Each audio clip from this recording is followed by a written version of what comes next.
Why were you up at 3 a.m., Jett? Let me tell you why I was up at 3 a.m. Every year, I have a day in June in which I set my alarms for 3 a.m. because it's WWDC time.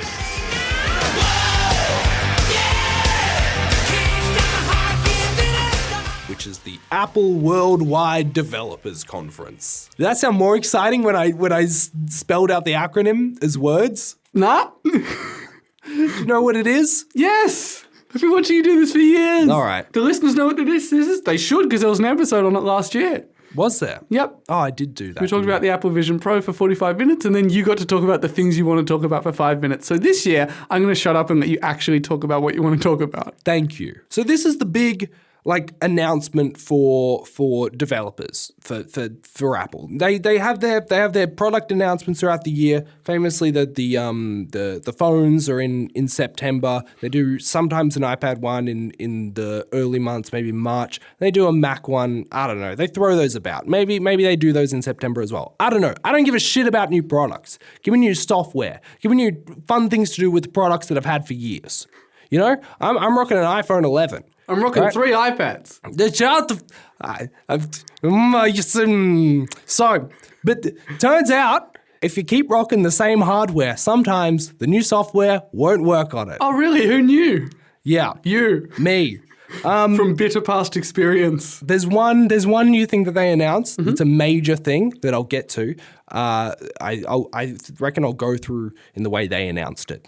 They started with some things and then they started with a bunch of crap that no one cares about, and then they said the one thing that'll make it into the mainstream media at the end. Yeah, they did their big one more thing. Yeah. Now this conference started off with a bunch of all of the people who were all of the heads of the departments who were giving their talks. It started with them jumping out of an aeroplane. What? And parachuting into one Cupertino, whatever, the big circular Apple building where they do Apple stuff. It's fake. It's fake. Yeah. Okay. But they do a big jump, and Craig Federighi is there, and he's telling people to jump out. He's like, remember this, and one more thing, blah, blah, blah. So you're like, they're probably teasing a one more thing. Mm-hmm. Anyways, they jump into Apple Park. Then Tim Cook's there, and he's like, hi, welcome. We're going to talk about our products and new software. And they start off with the Apple Vision Pro. I don't give a shit about this. They're like, we're doing the second it came out 4 months ago, right? Yeah. They announced it a year ago, yeah. And they're like, hey, this is what the software is going to be like. And they're like, oh, well, this is Vision OS 1, blah, blah, yeah. blah. So this year, they're like, this is Vision OS 2. Yeah. It's been 4 months since anyone's had access to Vision OS. But even when people were trying the demos this time last year, they were like, oh, there's problems. Yeah. So one major problem, you can't connect with anyone else who's using a Vision Pro. So we're not talking about the Vision Pro. No, we're not talking about the Vision Pro. Basically, you can have a ghost of someone else in your room and you can watch the same thing, or you can play chess with them or whatever. Cool. It doesn't matter. So things I can do already. Yeah, chess with the person. But can you play chess with the person on the other side of the world? Yes. And have them be a ghost? Yes. A ghost in my memory. Oh, okay. So, do you want to hear about, what do you want to hear about? You said you're going in order. Yeah, but then I forgot the order. Well, do you want to hear about the iPhone? No, what else is there? Is there watch? Because every 2 years they don't watch bother has changing nothing. the watch. Yeah. Yeah, last year was the big watch OS change. No, the big thing is iPhone. Okay, let's go there. All right, they started off with messages. Now, I also hopped onto this at 3:15 because I set multiple alarms and then didn't wake up for some of them. So I hopped on, I was watching the stream and I was like, fuck, I'll go back to the start. Mm-hmm. You can't go back to the start. What? I even went on, they have a stream on their website that they've always done, and they've recently added a stream on YouTube as well. Mm-hmm. And the live stream on YouTube, normally you can jump back. Yeah, I've never seen one where you can't. Can't jump back. So I was like, well, I guess I missed stuff. So the first thing that I saw is you can now schedule messages. Yes! You can write out a I've message. been talking about this for months. And you can be like, yo, send this tomorrow at 4. WWDC is always things that are either years ahead of what I would ever think of needing, parallel to what I would ever need, or years behind and way overdue. They're never actually what I want right now, and this is what I want right now. Oh. This is amazing news. Right? It's really good. Well, you're going to get it in September when the new phones come out. Yeah, great. Or I can hop you on the developer beta. No, I'm not touching that shit with a 10-foot pole. Okay. They have a public beta. Maybe. Maybe. So yeah, you can schedule big upgrades to messages. You can stylize text. You can now do bold or italicized. Or underline. Finally! I'm sick of putting asterisks around things. You can also add effects to particular words, like a whoosh effect or a big bam effect, or make the word explode or whatever. You know how you could use that with text? Yeah. Kind of. Yeah, they've done that like within individual words and stuff. You can stylize that. I'm going to stop you right there. This is the best WWDC we've ever had. It's a big highlight, right? Now, I think I figured out why they've done this. Oh, yeah? So we've had this green bubble versus blue bubble thing for a long time. Right. You know, you're on an iPhone, you get a green text, it's from an Android. Yeah. It's way limited. You can't use like tapbacks where you can be like ha ha ha or exclamation point or love, whatever. You can't do replies to those texts. Now, the EU and other places around the world have been like, hey, Apple, fucking stop it. You can't, you're doing a monopoly. Yeah. Don't do a monopoly. Yeah. There's this thing called RCS that a bunch of Androids have supported. It's basically this universal texting, way of texting that's, we used to have like MMS and then we had SMS. Now RCS has reactions, it has replies and all. I think that's what the R stands for. Reactions and replies. Reactions and replies. Messaging service. But it's a lot of the like Apple iMessage stuff that you can now do cross-platform. Okay. And everyone said, Apple, you got to do this. It's time. You got to do this by law. And they're like, all right, fine. We'll do it. We'll do it soon. We'll do it within the next year. So that's coming with this update.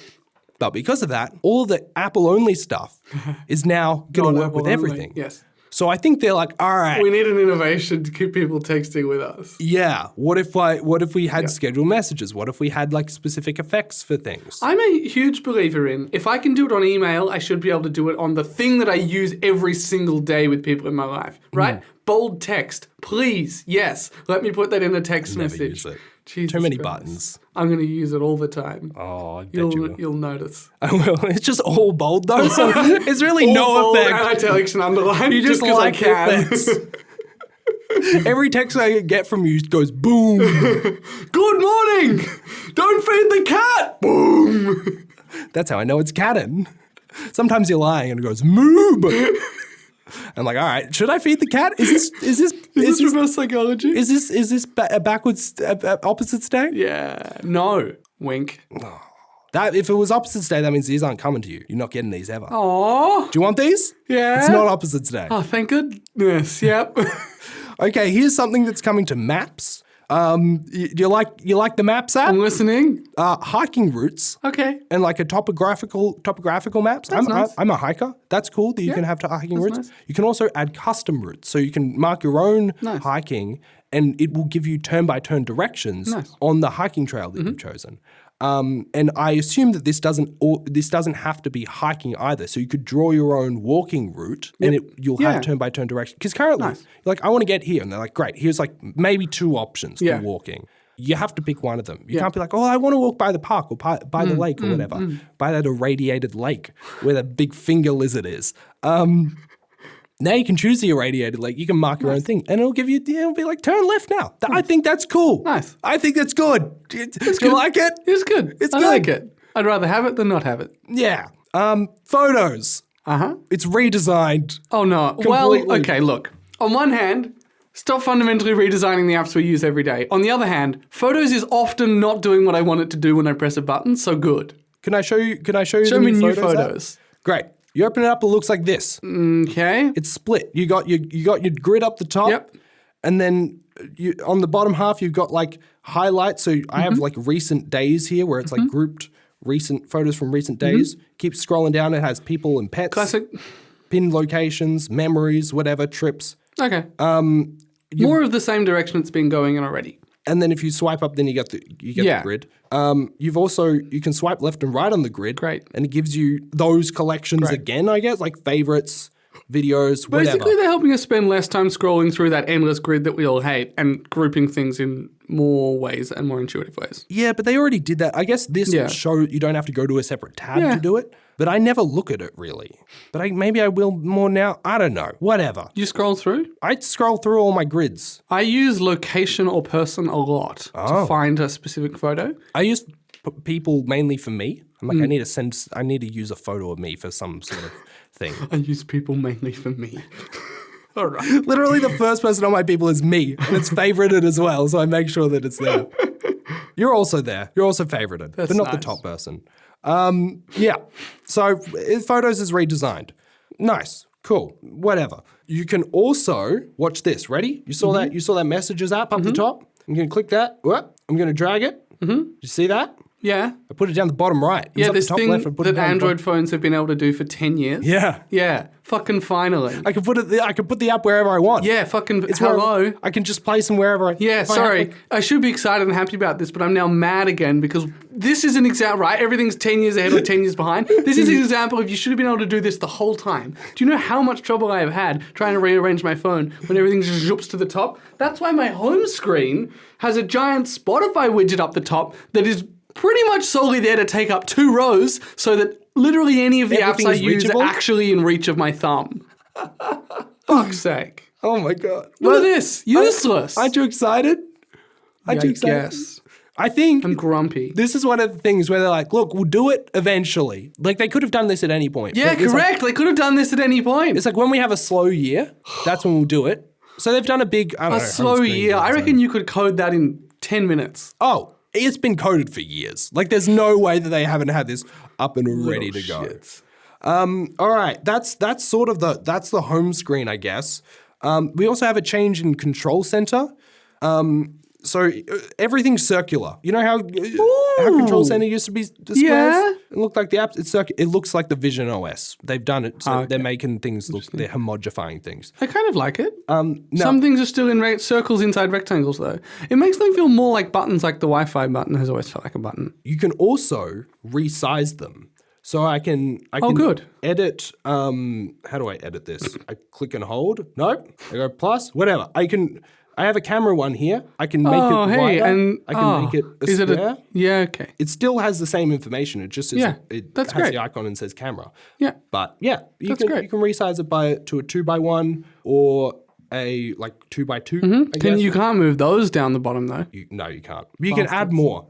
Yeah, I know you can crowd it. That's what I've done on my second home screen. You want to have a look at my second home screen? It's just crowd everything so that I can reach the important ones down the bottom. Oh my gosh. Okay, something else that you can do here, though, is they've added a bunch more controls for the control center. Great. They've also added an API. What? Like text size. They've added a bunch of accessibility ones. Great. They've added one for scanning QR codes. Great. Specific ones for personal hotspot, airplane mode, and cellular data. A bunch of hearing accessibility, motor accessibility. Cool. So settings now opens when you swipe up. Yeah. Great. And It's one less button. also, you can swipe, scroll vertically to just your media playback. Oh, what's this? Or just your cellular options. And there's also, if you have a home kit set up, that's another one. Finally, you have a power button up the top right when you're in Control Center. If you click that, it'll bring up the, turn your phone off. So instead of having to click volume up, volume down, hold down the power button, you can just Control Center, hit that power Lovely. button. Can't wait till... You know what this is? What? This is them paving the way to get rid of our 3 remaining buttons. You know this. Oh, the power... The volume buttons and the power button. Well, they've gotten rid of the silent mute button, switch. have they? Well, they've changed it to an action button on new phones. Yes. So you can click it and customize it. Yeah. Something else that they've customized in the same sort of way as the Control Center is you can now edit the lock screen buttons. So you know how you have the flashlight and the camera on the lock screen? Yes. Ever since the iPhone 10 came out, I was like, these are going to be customizable at some point. They haven't done it for years. They added custom widgets on the on the lock screen a couple of years ago. I was like, I can swipe to get to the camera. I don't need a button to get to the camera. Can you add more than 2? No, you've just got those 2. Oh, well, at least we get to choose those 2. About time. But I think that's really good. What are you going to put there? I think I'm going to put a link to the Arc app because I've been using the Arc app so much recently and its new its new phone call kind of feature, which if you don't know, the Arc search app has a new feature where if you open it up and you hold the phone up against your ear, Oh, yes. Yeah, you told me about this, but we haven't talked about it on the pod. It'll have a voice be like, "Hi, how can I help you today?" Sort of like a Siri or whatever. And you ask it a question, and then it's like, "Cool, let me check on that." Call. And it puts you on like this. It has hold music, and then it replies, and you can ask more questions, and it'll keep the context or whatever. And I like the vibe that it's like you're on a phone call. I like it better than asking, holding down a button and asking Siri something. I like it. Yeah. I don't know. It's just when I want to ask a quick question, holding a phone up to my ear and asking it as if I was on a phone call, I think is a really neat way to do it. So I might just add a link to the ARC app simply so that I can more quickly do that. So that's the home screen and control center. That's basically all of, why are you turning on the flashlight on your phone? Turn your phone I off. don't think I've ever successfully used that button until now. Really? Yeah. So it's gone. It's gone. Kill it. What are you going to put there? Yeah, well, that's what I was just trying to puzzle through. What do you use often? Like messages often. And then am I really going to put like Gmail or Instagram on there? Probably not. No. But like those would be the ones I use the most. I think it's more like function-wise. Like, do you want to put, I don't know, your screen record button? I don't know. No, voice memos maybe. But again, alarm that's clock? just up the top. Do you use your phone for your alarm? Yeah, but I don't need to press it that often. Because like when it's going off in the morning, it shows up as just one button. Yeah. 2 buttons. And when it's... No, don't know. I've got months to think about it. You got months. Unless I hack into your phone. I got months to think about it and then not do it. Like all those things from WWDC for last year that I didn't touch. Yeah, but this one's different. Aren't you excited about this one? You got message. Oh, I'm excited about that. Then we've got scheduled messages stuff. is the best. Are you a fan of tvOS? No. Do we have an Apple TV? No. So it doesn't matter. However, they do have one feature that I was like, that's pretty good. It's called enhanced dialogue mode. And it's a sound option that you can just turn on while you're watching a movie, and it will just get the vocal audio and raise it a bit. Oh. It's not captions. They already have captions. It just makes it more... Gives you more words. Understandable? Yeah. So like you can watch Tenet and understand what's going on. Oh, no. You presume too much. You can watch Tenet and hear what's going on. Yes, there we go. Thank you. And I think that's really good because in the age right now where people are like, I can't see anything and I can't hear anything in my movies. Yeah. And a lot of people go to turn on like subtitles. That's a nice option. I think it helps. Is it AI? No, it's just fucking vocal stuff. Yeah. It's just getting the How does it isolate which track it is though? How do you think we do this podcast and I isolate honestly, no idea. Our audio and enhance our voices? No idea. And like keep the person who was like buzzsawing outside. They were very loud this morning.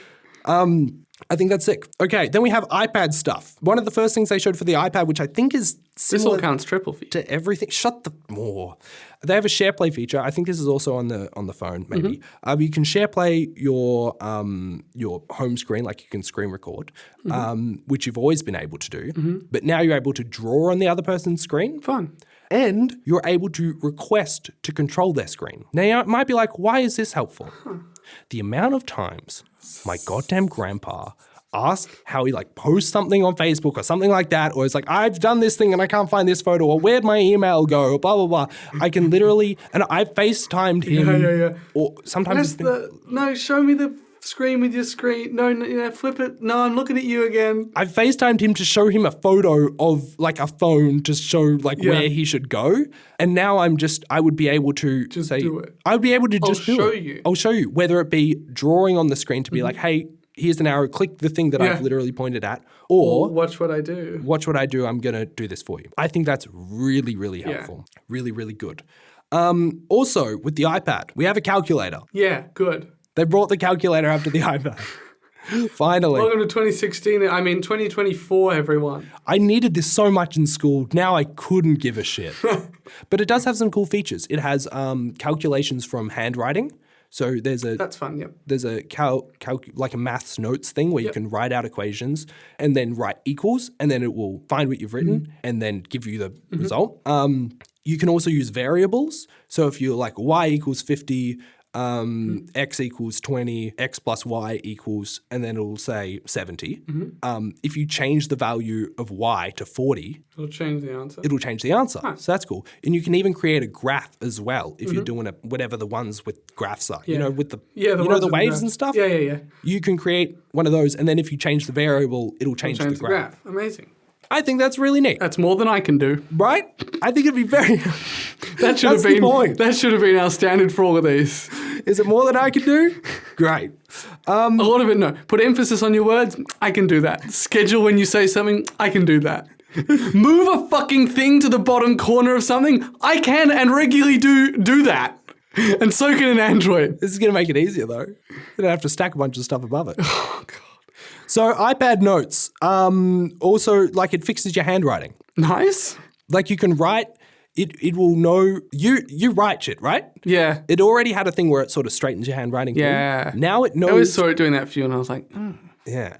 Now it knows. Learns your font. It learns your font, and if it's like, wow, this is a bit, you're going a bit too rough here, it will like straighten it up and make it legible, which I think is uncanny. Pretty cool. That's pretty cool. So that's basically all the things. Watch gets barely an update. iOS quite a big update. Mac somewhat. tvOS okay. iPads we got the calculator. One more thing. And there's one more thing. Now, have you heard of a little thing called Apple Intelligence? No. Well, Apple is introducing this new thing called Apple Intelligence. Oh, yeah, okay. AI for short. Sounds a bit similar to... Now, whose did they buy? Because everyone bought someone's. They didn't buy anyone. No? Okay. No. Microsoft bought PGA tours, golf tours, or whatever.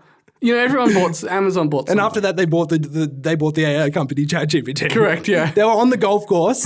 They bought the golf tours place so that they could have those conversations. Yeah. Because famously, all big money conversations. Oh, all rich people play golf. Yeah. No, so they've been in talks apparently recently with Microsoft about bringing whatever one that they have. Or no, Google? Yeah. Google's Bard, not Bard because they changed the name. DALL-E? No, that's the image one. No, whatever Google's has. One. Whichever one was bought by that other big company. They were apparently in talks to implement that. Now, Google and Apple aren't really direct competitors because Google gave up on phones, correct? No, Google hasn't given up on phones. No? They make Pixels and they're pretty good. Okay. They're like the best Android phones if you want So they're going to charge through the nose for this because they can, because Apple have unlimited money. Well, Google also pays Apple like $1 billion a year. That's not that much. For just being the default search engine on all Apple devices. So, no, that deal apparently fell through. And in the past week, Apple's gone to ChatGPT and said, hey, let's do a deal. Underhanding Google. Yeah. And Google only found out recently. So it's like, how much is it implemented? Yeah. Well, we sort of found out. So there's this thing that once again, called Apple Intelligence. They've been doing machine learning for a while because that's what fucking artificial intelligence is. But they've been putting it in their chips. Like all their chips in their phones and their computers and their iPads or whatever have had a decent neural engine, which is what machine learning sort of means. What's it been doing? Because everyone's been asking that. Right. No. This isn't like a weird conspiracy thing. It's just like Siri's shit. Yeah. You have a neural engine. Why isn't it doing more? Yeah. No, it's just been... I guess my question is the whole thing, like the way to make things better and cheaper and more efficient is to make, like, it's all about like minimizing that chip space, right? And making cramming as much as you can on. So anything that's not being used seems like a weird choice to me. So I'm like, what's this neural engine been doing for all these years? It's been doing stuff in the background. It's been like making the code more efficient. Yeah.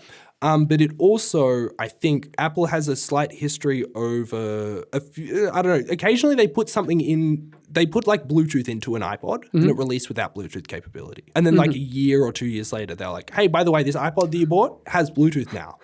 So I think it's that. It's that. It's like, look, we know that you're going to need neural engines. When we don't have Apple Intelligence ready yet. Yeah. But we'll make sure it's capable. Yeah.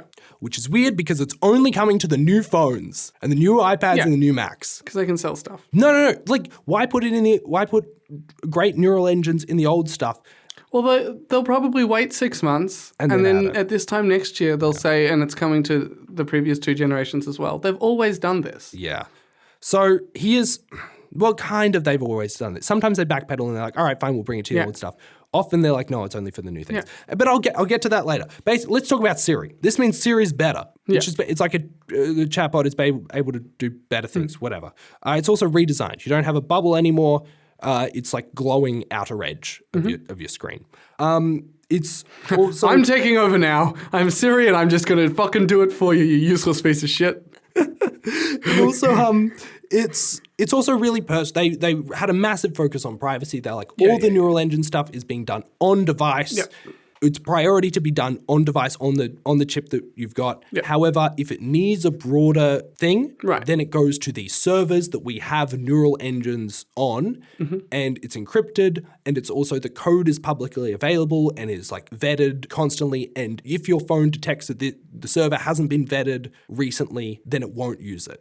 Like, and they're basically like, look, we're keeping everything public, so your stuff can be private. Apple are really good at this. They like lock the phone and then they like shoot off a bunch of fireworks so everyone's watching and they like very publicly throw the key into a lake so that when the government's like, hey, can you just unlock this for us because something terrorism, they're like, no, we don't have the key. Yeah. It's like, when'd you get rid of the key? We had our eyes on you this whole time except for when you shot off those fireworks. It's like, yeah, we threw it in the lake when we shot off those fireworks. It has some fun thing. It knows a lot of context about you. You you can like, hey, what's that? Can you play that song that Reuben sent me recently? Oh, that's going to be great. And it'll just play it. Because my phone already knows everything about me. Yes. Yeah, which is great. So it can do that. It can do a bunch of stuff with emails. My one thing that I like, the third-party integration, that's my one thing. Because the major use that I see for this is me asking Siri, hey. Open Arc. No. Hey, what's that one TikTok that I saw where like a person was explaining WWDC? Yeah.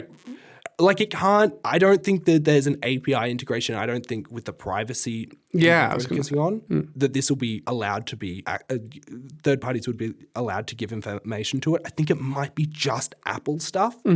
Which is going to be really annoying because I would love to just have a thing where I can be like, yo, what's that one TikTok that I swear I saw yesterday, but I probably saw it 3 weeks ago. And then it would find it. But it's like if it could do that, but only for Apple stuff. Like it'll do that for photos. They're like, oh, what's my driver's license in, number?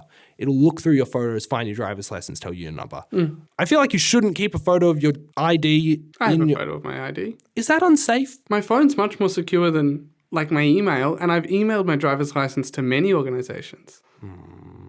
I guess so. All right. Well, maybe I'll take a photo of all my credit cards. Well, digital driver's license is a thing in Victoria now. That's true. It can also, one thing that they like sort of said it could do is like it can show you plans from a casual conversation. Like I could be this is going to be helpful for me because often I'll make plans and I'll forget to put them in my calendar. Famously this week I was meant to go to a Rising show and I double booked. So now I'm not going to that Rising show. But if I was said to Siri, hey Siri, is there anything that I plan to do this week? They'd be like, oh yeah, Reuben messaged you about this Rising show that's going on Wednesday that you don't seem to have in your calendar. That is handy. Really handy that it can just scrub through stuff like that. Then we've also got writing enhancements, which blah, blah, blah, blah, blah. They can change. It's like ChatGPT. It can change the tone of writing. You just select the stuff and change tone to be like friendly, professional, whatever. Works in any app, which is cool. The writing stuff, I guess this is more text interpretation stuff. It will also prioritize notifications based on the message. Like it'll be like, oh, seems like an important thing. We've used machine learning to interpret that this is an important thing. We'll give you priority. Also, they're introducing a reduced interruptions focus mode. I'm going to hack that system. I'm going to send you the most important business messages you've ever read. It's just going to be like, yo, do we have cheese? You'd be like, hey, I think that we've really lost all the money from our shared bank account. Also, could you please buy cheese? It's critical for our third quarter integration and content release strategy that I know whether we have cheese or not in the fridge right now. Hey, you know those nukes are going to be sent off soon if we don't do something about it. Hey, also, have you bought any cheese? There's also a P.S. I sent you this from my messages app, which is now in the bottom right corner. It makes it really easy to press. Also, I scheduled this to send 4 hours ago because I knew you'd be heading out to the shop soon. And I knew that Sincerely, really important boss man. It's a really important boss man. They also have, you know how they have different focus modes, and you can say, "Hey, I want these to show this." Focus mode is a great example of a thing that came out of WWDC that I was really excited you were so about that I excited about barely touched. I got Do Not Disturb and I got Sleep. They're identical, and I put them on often. There's a reduced, They just stop everything. there's a reduced interruptions focus that's basically just going to show you the priority note. So it's just going to show you Boss Man asking about nuclear cheese. Yes, absolutely. All right, photos. We have a new thing called Genmoji. What do you think Genmoji is? I was thinking it was a combination of like the avatars and the emojis, but what is Gen? Stickers and emojis? Generated. Oh no. So basically, So it looks at the face and makes an emoji out of what face your face is making? what? No, you can be like, I want an emoji of a squirrel DJing. Oh, And this it'll is give you a squirrel, great, an emoji maybe? of a squirrel. Famously, I complain about how the emojis that I want don't exist. Yeah, that was literally, the squirrel DJing is a literal example that they gave also. I think that this is fine, leaning onto the cusp of, I don't know. Like, I think it's, there's Unicode for a reason. Like, they Yeah. have a set Yeah. emojis, so they work on all systems. Yeah. You know, different Except when they devices don't. interpret them at different times. Sometimes just as a square. Yeah. And this seems like Right, another but there's thing. already a bunch of things that Apple phones can send to other Apple phones that nothing else can do, like stickers. Well, that's what I'm so saying. I think this these is are less emojis and more that. I think this is another anti-RCS. Right, Like, right. You can only send Genmojis between Right. Apple devices. But also, Genmojis. I don't hate it because it's trained on the emoji information, so it looks like the Apple emojis. So it's not using, you know, they're not stealing art from other people and making stuff based on that. Not yet. Anyway, so they're also stealing art from other people and making art based on that. No. What have they done? Well, my only note here is just saying I hate AI images. Basically, you can insert an image wherever you want, and there's even a specific app. It's like a creative images app or whatever, where you give in, it's not prompts, you just give like particular words, like squirrel, DJing, On the make it moon. look fucking awful, like really uncanny and gross. Okay, they give you that one for free. You don't have to punch it in every time. You can actually stop writing that. They all just do that. Thank goodness. I've been putting that in every AI generation that I've done. No, it just happens. I've been thinking this stuff was doghouse. So bad. And then, so it generates and it gives you options, and you can either choose. You just cut out the word shit from your sentence twice. Did you avoid shit house and dog shit and then with dog house? I did. That's dog house. Well, I think it's shit. I intentionally said doghouse, actually. Were you thinking about it's gone to the dogs? No, I was It's gone to the thinking, honestly, I was dog thinking shithouse.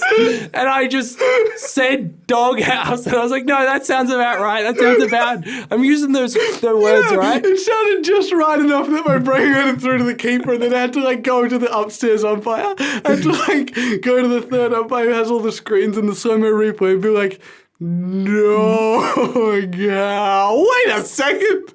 What are you talking I'm so about? sorry. So sorry to introducing that into our lives. Oh. Anyways, as I was saying, this doghouse AI image generation. I'm sorry. I'm gonna power through. So you can pick up options like sketch or like illustration, which I think are the same, and then there's animated, and animated is just the doghouse looking image, and like you see it on Facebook, like it doesn't actually look animated. It just looks like vaguely 3D, but it looks super uncanny. It looks gross, and actually makes me want to like fucking throw up every time I see it. It's so gross. Then they also have a thing on iPad where you can sketch something. And then you can use this new tool called Image Wand, where you just circle the thing that you sketched, and it'll use that and figure out what a better version of that could be. So you could draw a very bad butterfly, and then you use Image Wand, and it's like, great, do you want a gross-looking animated butterfly? Or do you want your gross-looking doghouse drawing? Yeah, which is just like a B and a backwards B, and then like two sticks. two sticks. Yeah. Yeah. Hey, we've all done it. We've all done it. I don't know. It's just, it feels bad. Like, once again, I'll accept the Genmoji. This feels gross and feels like they're going too far. Yeah. Finally, just hopping back to Siri and bringing us back to that whole what's going on with the Google AI and the GPT thing. They snuck in at the end. Also, sometimes Siri might not be the best for this. So we'll just ask ChatGPT. If you're asking a question and we're like, this is probably beyond our capabilities, beyond the capabilities of our closed system of your device or externally, we'll just ask the big language We'll ask the learning big model. machine in the sky. They do give you a prompt saying, hi, would you like to ask ChatGPT about it? And then you click yes, and then it'll ask it. So that's a good barrier, I guess. And they were also like, we want to incorporate other large language learning models in the future. So we're not exclusive to ChatGPT. Maybe we'll look, Google, if you, maybe, if you pay us enough. But I don't know. It just felt like we're really good, but then also we will do this if you want us to. Yeah, it was a big WWDC for AI. It was always going to be in some form, even if they didn't introduce any of it. They didn't say it for a long time. They kept saying machine learning. I'm like, oh, cool. Well, to be fair, that's what it is, like you always say. Yeah, and then they said Apple Intelligence, and I literally laughed out loud. It was almost 4 a.m. and I was just cackling to myself. I was like, this cannot be what they mean. And then they started saying AI. They could have called it anything else. I kind of get it. Like they're like, this is our own intelligence model. Yeah, blah, but blah, just blah. pick a different word to intelligence. Apple Smart Boy. Apple Smart Boy. Strap it to your wrist. It'll tell you if you got radiation. Yeah. Looks like Doghouse. So, that was WWDC. That was also, WWDC, everybody. none of the Apple Intelligence stuff works on my phone. Oh, great. Well, that's no surprise. Did your phone crash? No. Not yet? That's good. It's because it's an iPhone 11 and it's only on the new 15 and 15 Pro. It's also only on the Macs that are M1 and above. I have one of those, and it's only on the iPads that are M1 and above, and I have one of those. And I've tried it on the iPad. My computer's updating as we speak. I've tried it on the iPad, and it doesn't. I'm just getting the old Siri. So I don't know what's going on there. I don't know if this is the thing that they're releasing later on in the beta, and it'll come before September. Sometimes things don't come until halfway through the cycle, like between this WWDC and next WWDC. And they said that for a few things. They're like, this is coming later on. But whatever. It was good. I liked all the stuff until they got to Apple Intelligence. It was a good, solid... And you hated it. Yeah. Passwords app was a highlight. Hiking routes was a highlight. Scheduled messages was a highlight. That's huge. Honestly, controlling other people's iPhones, mainly so that I can What's your one favorite? What's my one favorite? Ooh. If I could only have one of them? Let's do what's the one you're going to use the most and if you could only have one of them. Okay. The one that I'm going to use the most is probably the Passwords app. That's honestly going to be the one that I use the most. And then my favorite, I think I really like the idea of the hiking routes. That's something that I think there's space lacking, and there are specific apps for it, but often they're regional or national, only for those particular places. So it's good to have a place that's supported, and you can do custom routes. I think that's actually helpful. And in 10 years, you can put on the glasses and they'll point you exactly where you go. Exactly. Unfortunately, it'll still be tethered to a battery that only lasts 2 hours and also weigh 400 grams. And so it'll be the only thing that I'm taking with me on my hike. But yeah, I don't know. I think those are... Wow, you've got a 40-kilo pack? What have you got with you? 100 batteries. What's the one that you're going to use the most? And what the one I'm going to use the most is being able to italicize things in text messages. So boring. But true. But true. Also, mine is the Passwords app. Yeah. So never mind. I take that back. And what's the one that is your favorite? Oh, fucking being able to put buttons where I want them. Hello. Yeah. Oh, yeah. Maybe being able to customize those lock screen buttons, just because that's been a long time coming. Yeah. Anyway, that's WWDC24. Great. Would I recommend getting up at 3 a.m.? Oh, yeah, I forgot about that part. This was a fun one that made me feel good and uncomfortable. So yeah, it's definitely, this one was definitely glad you were there for memorable. It. Yeah. For sure. Yeah. And I can't wait to see everyone else's reactions. And then everyone else's reactions in September when it comes to everyone's phones and everyone's freaking out. Yeah. Yeah. And until then, I look forward to having all the features that no one doesn't, because there's a short window where people are like, what are you doing there? How come you're doing that? What do you do to your phone? I'm like, you sure? Just in a secret Just club. you wait. Just in a secret club. Yeah, I would say I recommend all the features, but they're coming to your phone anyway. Yeah. So You can't deal avoid with them. it. Yeah.